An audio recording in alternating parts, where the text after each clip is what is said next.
న్యాయాధిపతుల గ్రంథము 17వ అధ్యాయము. మీకా అను ఒకడు ఎఫ్రాయిమీయుల మన్యదేశములో ఉండెను. అతడు తన తల్లిని చూచి, నీ యొద్ద నుండి తీసుకునిన రూకలు, అనగా నీవు ప్రయాణము చేసి నా వినికిడిలో మాటలాడిన ఆ 1100 వెండి రూకలు నా యొద్ద ఉన్నవి. ఇదిగో నేను వాటిని తీసుకుంటునని ఆమెతో చెప్పగా, అతని తల్లి, నా కుమారుడు యెహోవా చేత ఆశీర్వదింపబడునుగాక అనెను. అతడు ఆ 1100 రూకలను తన తల్లికి మరలా ఇయ్యగా, ఆమె పోత విగ్రహము చేయించుటకై నా కుమారుని చేత తీసుకునిన ఈ రూకలను నేను యెహోవాకు ప్రతిష్ఠించుచున్నాను, నీకు మరలా అది ఇచ్చెదనెను. అతడు ఆ రూకలను తన తల్లికి ఇయ్యగా, ఆమె వాటిలో 200 పట్టుకొని కంసాలికప్పగించెను. అతడు వాటితో చెక్కబడిన ప్రతిమా స్వరూపమైన పోత విగ్రహమును చెయ్యగా, అది మీకా ఇంట ఉంచబడెను.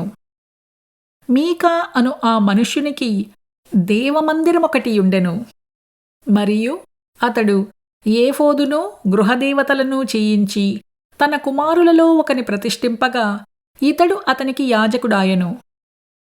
ఆ దినములలో ఇశ్రాయేలీయులకు రాజు లేడు. ప్రతివాడును తన ఇష్టానుసారముగా ప్రవర్తించుచూ వచ్చెను.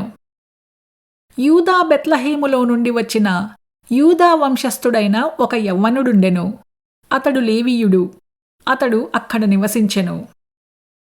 ఆ మనుష్యుడు తనకు స్థలము దొరికిన చోట నివసింపవలనని యూదా బెత్లెహేము నుండి బయలుదేరి ప్రయాణము చేయుచు ఎఫ్రాయిమీయుల మన్యదేశముననున్న మీకా ఇంటికి వచ్చెను. మీకా, నీవు ఎక్కడ నుండి వచ్చితివని అతనినడుగగా, అతడు, నేను యూదా బెత్లెహేము నుండి వచ్చిన లేవీయుడను, నాకు దొరకగల చోట నివసించుటకు పోవుచున్నానని అతనితో అనెను. మీకా, నా యొద్ద నివసించి నాకు తండ్రివిగానూ యాజకుడువుగానూ ఉండుము. నేను సంవత్సరమునకు నీకు 10 వెండి రూకలను, 1 దుస్తు బట్టలను, ఆహారమును ఇచ్చెదనని చెప్పగా, ఆ లేవీయుడు ఒప్పుకొని ఆ మనుష్యుని యొద్ద నివసించుటకు సమ్మతించెను. ఆ యవ్వనుడు అతని కుమారులలో ఒకనివలే ఉండెను. మీకా ఆ లేవీయుని ప్రతిష్ఠింపగా, అతడు మీకాకు యాజకుడై అతని ఇంట ఉండెను. అంతట మీకా, లేవీయుడు నాకు యాజకుడైనందున యెహోవా నాకు మేలు చెయ్యునని ఇప్పుడు నాకు తెలియును అనెను.